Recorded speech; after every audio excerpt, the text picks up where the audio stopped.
அடிப்படையில் அவன் அறிய வேண்டிய எந்த விஷயத்திற்கும் வாய்ப்பு தராத பெற்றோர்கள் எல்லோருமே தெளிவாக தெரிந்து கொள்ளுங்கள், அல்லாஹ் காப்பாற்ற வேண்டும். ஒரு நாள் உன் கண்ணிலும் கண்ணீர் வரும்.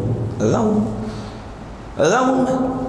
மார்க்கம் பேசுபவர்களை இவர்களுக்கு அடிப்படை தெரியாது, இவர்கள் ஊரோடு ஒத்துப்போக தெரியாது, இவர்களெல்லாம் வஹாபிகள், இவர்களெல்லாம் சவுதி அரேபியாவினுடைய ஏஜென்ட்டுகள், இவர்கள் எப்போ பார்த்தாலும் வானத்திற்கு மேல் உள்ளதையும் பூமிக்கு கீழ் உள்ளதையும் மட்டுமே பேசுபவர்கள். இவர்களுக்கு இந்த தொழுகை, இந்த தர்மம், இதை தாண்டி இவர்களுக்கு பேச தெரியாது. நவீன உலகத்தை பற்றி இவர்களுக்கு தெரியாது, மாடர்ன் சயின்ஸை பற்றி தெரியாது.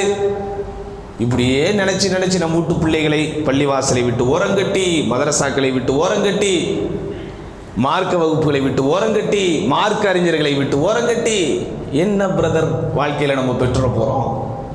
சம்பாதிக்க ஆரம்பித்த உடனேயே எனக்கு ஸ்பேஸ் வேண்டும் என்று சொல்லி அவன் போய் கொடுக்குறான். பெரிய ஸ்பேஸ் எல்லாம்